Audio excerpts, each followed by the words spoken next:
Keegan, what about that win is so special to you, the way it went?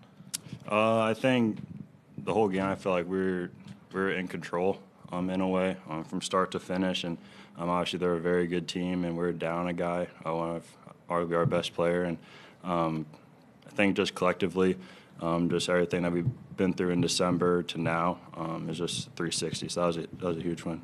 You've obviously seen Sabonis have a lot of rebounds in a lot of games before, but for him to have a career-high 28, what does that do for you guys? It was big just because who they have down low with Cornette and Porzingis, just their length, their size. He helped them not get second chance opportunities, especially on their threes, because they shoot a lot of threes, long rebounds, and the fact that we held them to a limited amount helped us get out in transition. You guys have all answered plenty of questions about the vibes with Doug now and how things have sort of flipped, but how do you channel what's been good early on in his time as coach and make that sustainable for the long haul? Just keep our confidence up. He's a coach that instills confidence in every player, whether you make a mistake, whether you don't, or whether you make a good play, things like that. He's going to stay confident in you to keep shooting the ball, to keep running the floor, to keep defending, things like that. So I think with that, the rest of the year, that's huge for us and our confidence going forward. So the Celtics' whole thing is they usually take more threes than the opponent. They want to get like a big advantage there, and you took a lot more threes than them tonight. Yeah. Defensively, what was the key for you guys limiting those attempts for them?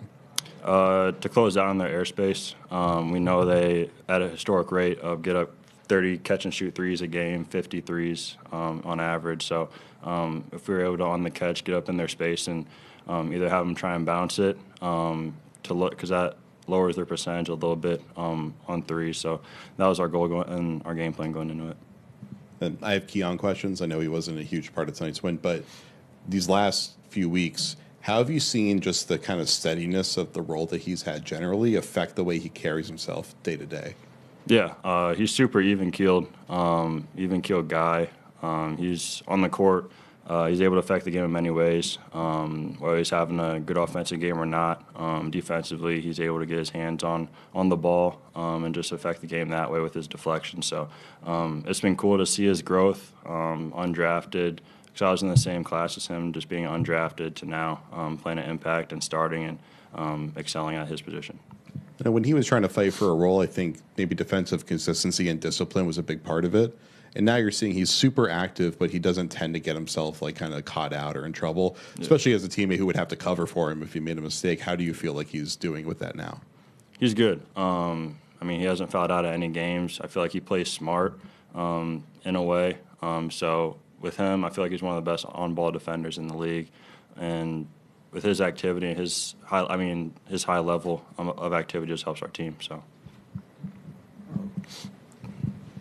Externally, the conversation around you guys have been a lot about depth and you guys needing more depth. With Devin coming on now and giving you guys a spark, particularly early in the fourth quarter, just what is his dynamic given? I mean, he's not the tallest guy, but he can guard, seems like he can guard bigger guys than him.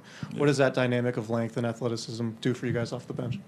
It helps a lot just because we knew when he came back he would have an impact, especially defensively. And then when he's knocking down shots, that's a plus. So, I mean, he's got a long wingspan, so he's able to get rebounds. He's able to rebound really well at his size, and that just helps Domas on the boards, me on the boards, Trey, things like that. So he's had a really good impact on our team so far, and I'm excited to see him.